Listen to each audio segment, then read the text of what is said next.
Okay, so I want to derive an equation that models the flow of traffic.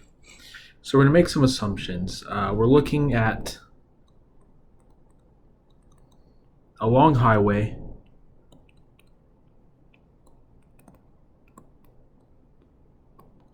We're going to be looking at a long highway that has no entrances or exits.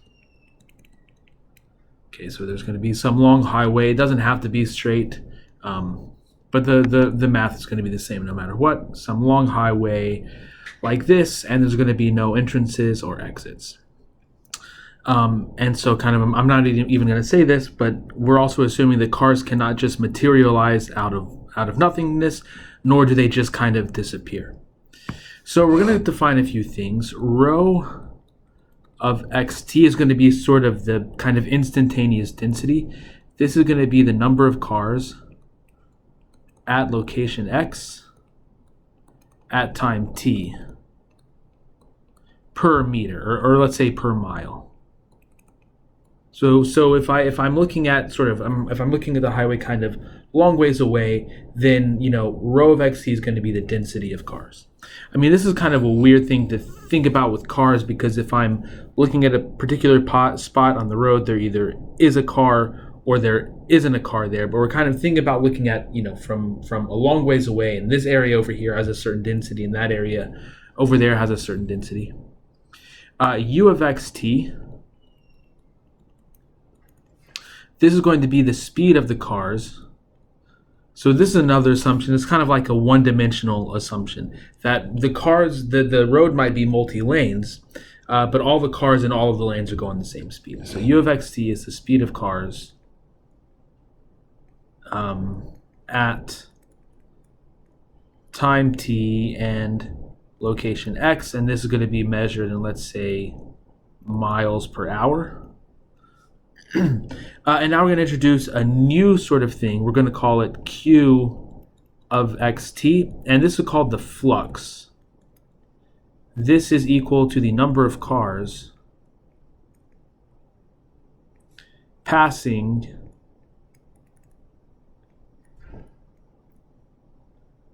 through the point x at time t. This sort of instantaneous. I'm looking at x, and I know, like, I'm looking at x, and I want to know how many cars are passing through an hour or something, and kind of taking that hour down to a smaller interval is going to give me the flux, the number of cars passing through at a certain time. Now, I'll let you guys figure out how these two. I'll let you guys think a little bit about this formula, but Q is actually equal to rho times U. Okay, and let me say Q here is measured in the number of cars per, let's say, hour. Okay, so, well, let's think through this. What are the units of rho? The units of rho are going to be number of cars per mile. And U, the units of rho, are miles per hour. So then Q at least has the right units, and that gives us some idea that this product actually, Q actually is equal to this product.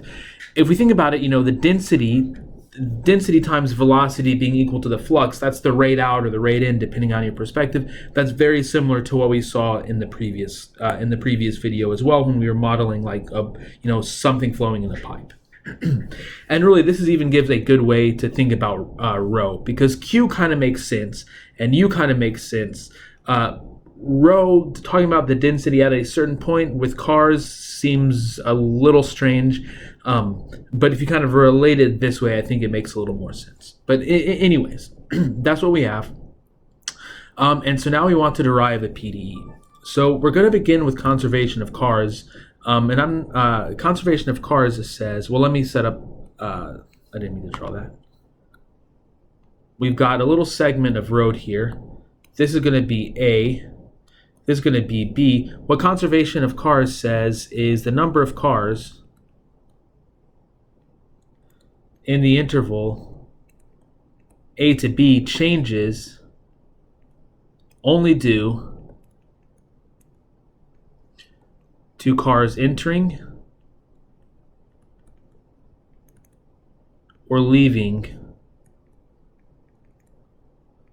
through the endpoints. So the change of cars in this interval is only due to cars coming in here, so it's going to be the flux here, Q of AT, and cars leaving here, this would be Q of BT. Okay, so that's what it says in words. Now, using this to derive a PDE, the number of cars in the interval from A to B is going to be the integral from A to B, rho of xt dx. And if I take the derivative, the t derivative of this, well, this is just going to be the rate in, which is Q of AT minus Q of BT. And similar to what we saw in the previous example, this is going to be minus the integral from A to B, the x derivative of Q dx. And then I can put the t derivative on the inside, and I'm going to get, this is the integral from A to, from A to B, of the t derivative of rho. I add those together and I get the integral from A to B, partial t rho plus partial x q dx is equal to 0. And this is true for all values. This is true for all values of a and b for all intervals. So in other words, this is equal to 0. So I get the PDE, the t derivative of rho plus the x derivative of q is equal to 0. And remember above, q is equal to u times rho, so I could also write this as the t derivative of rho plus partial x times rho u is equal to 0. Now, unlike the previous example, we're not going to assume that u is given. Okay, we're not going to assume the velocity field is given, and the reason is because whereas when we're dealing with dust particles and the wind, the dust particles is not going to change the velocity of the air. Whereas when we're dealing with traffic, the only thing that's changing is traffic, and so we know from experience that if I'm in a higher density traffic, I'm going to drive slower. If I'm in lower density traffic, I'm going to drive faster. So U depends on rho. So now we're going to say U. So I kind of have backwards notation here, but now we're going to say U is equal to C of rho. So then Q is going to be equal, I'm actually going to say G of rho because my C's are not going to look good. So then Q is going to be rho times U. So this is rho times G of rho. But rho times G of rho is just another function of rho, and I can call it F of rho. And so now I can write the PDE as partial T rho plus partial X F of rho is equal to 0 for some function f that I somehow need to specify or come up with another equation for. When we write the equation this way, we call this conservation form. And there's either a homework question about this or a discussion question about it. I can't remember why we're calling this conservation form.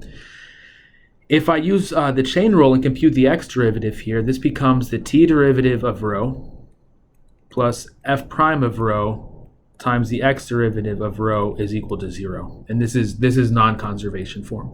They're both useful for, depending on what we're doing, both have different uses. Okay, now back to traffic. If I want to think about the traffic equation, I've got U is equal to G of rho. Let's think about kind of the properties that this function G might have. Well, let's think about two extreme cases. So the horizontal axis is the rho axis and the vertical axis is the U axis. Okay, when U is equal to 0, or sorry, when rho is equal to 0, the density of traffic is 0, the speed is going to be at some maximum. Here we'll call U max. On the other hand, if the density is at some sort of maximum, like gridlock traffic, the speed is going to be at some minimum. So I'm going to call this rho sub m for dense traffic. And then one function that kind of would make sense for G of rho would just be this line right here. There's other functions as well. We could look at kind of a more sort of sigmoid function like that. That kind of indicates that the velocity is never going to be 0. It just kind of tapers off to 0. Anyways, we're going to use this because so my material on traffic comes from the Haberman book. Using this as our function for G just kind of gives us something definite to work with and is a very simple very simple function to work with. And so the formula for this is going to be g of rho, or let me write it over here in orange. So g of rho, if this is the graph for it, we know the slope is going to be minus rho m, is going to be minus rho m over um times rho, and then the x-intercept is um. Okay, so now we could even think, so this is f prime, sorry, so then this is not f prime, f is equal to rho times g of rho, so f of rho is equal to rho times g of rho, so this is equal to minus rho m over rho squared plus um rho. And if I plug this expression, if I take the derivative of f with respect to rho and plug it into that PDE, it becomes partial t rho plus minus 2 rho m over plus there's a rho here, plus partial x rho is equal to 0. Okay, sorry, this is written not very neatly. Let me try to make that look a little bit nicer. This is minus 2 rho m over rho plus Okay, so this is the traffic flow equation where, again, we're using this very simple model for u being a function of rho. Okay, the next example that we're going to look at so actually, sorry, let me back up. The important thing, I forgot something very important. I'm getting ahead of myself because the bus leaves soon. I've had a bad technology day, and I'm just a little bit flustered. Notice this is a quasi-linear equation because the expression that we're multiplying the x derivative of rho by involves rho itself. So this is why it's a quasi-linear equation. Now, this next equation that we're going to study, this is also a quasi-linear equation. It's not a traffic flow equation. The reason that we're going to study this is because when we deal with quasi-linear equations, weird things happen. So we're going to come back to this traffic flow model. This traffic flow model is a little more complicated than this. So we're going to look at a weird phenomenon that happens with a quasi-linear equation like this one, and then go to the slightly more complicated traffic model. Also for this one, I'm going to modify it and make that 2. I'm going to make this 1. Sorry, I'm going to make that 2 go away, just 1. I'm going to make this 3, 1, and I'm going to make this 4, 2.